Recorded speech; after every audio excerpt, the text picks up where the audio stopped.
حاضرین گرامی، یہ مزاج بنائیے، یہ مزاج بنائیے۔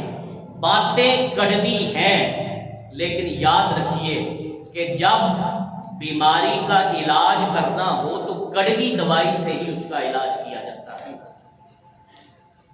سچی بات ہے، میں منبر رسول پر یہ بات بیٹھا کہہ رہا ہوں کہ حضور غوث الاعظم رضی اللہ تعالی عنہ کا جب بھی یہ مہینہ آتا ہے تو ہمارا مزاج بن چکا ہے کہ ہم کہتے ہیں کہ کوئی ہمیں کرامتیں سنائے اور کرامتیں سن کر واہ واہ کر کے کانوں کی عیاشی کر کے اٹھ کر چلے جائیں۔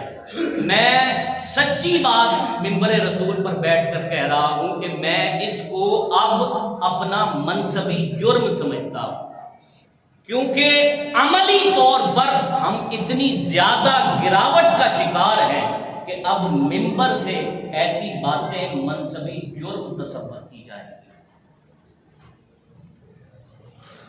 اگلی تعلیم حضور غوث الاعظم رضی اللہ تعالی عنہ، دو لفظوں میں آپ نے تعلیم دی اور بڑی شاندار لفظ دو ہے لیکن مفہوم کثیر ہے۔ آپ نے فرمایا ارد بدون، تھوڑے پر راضی ہو جا۔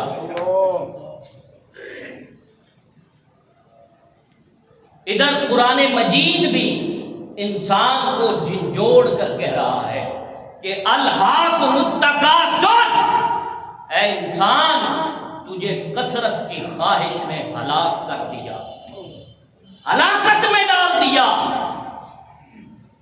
مال کی کثرت، دیگر چیزوں کی کثرت، اور تجھے ایسا ہلاکت میں ڈالا کثرت نے کہ حتی زرتم المقابر، کہ ساری زندگی مال اکٹھا کرتے گزر گئی، اور اس مال اکٹھا کرنے کی عادت نے تیرا حشر یہ کر دیا کہ تو اسی عالم میں قبر تک پہنچ گیا۔ آج جو شخص سائیکل رکھتا ہے وہ موٹر سائیکل کی خواہش کرتا ہے، جو موٹر سائیکل پر ہے اسے کار کی خواہش ہے، جس کے پاس کار موجود ہے اسے دو کاریں چاہیے۔ یہ کثرت ایک ایسی بلا ہے کہ انسان قبر کی دیواروں تک بھی اس سے اپنا پیچھا نہیں چھڑا سکتا۔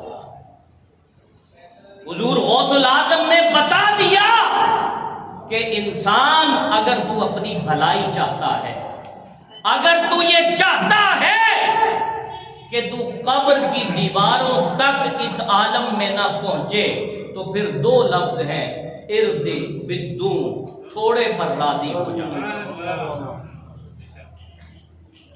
لاہور کے ایک رائٹر ہیں، ان کے اکثر سوشل میڈیا پر بھی ٹویٹس آتے ہیں، واصف علی واصف، وہ اس حوالے سے ایک بڑی خوبصورت بات کہتے ہیں۔ وہ کہتے ہیں خوش نصیب ہے وہ انسان جو اپنے نصیب پر خوش ہے، خوش نصیب ہے وہ انسان جو اپنے نصیب پر خوش ہے۔ اے انسان، جب تجھے اس بات کا یقین ہو جائے گا کہ تجھے تیرا نصیب مل کر رہے گا، جب انسان اس بات میں یقین اختیار کر لے، پھر کبھی دو نمبری نہیں کرے گا کہ جو اس کے نصیب میں لکھا ہے وہ مل کر رہے گا، پھر دو نمبری نہیں ہوگی۔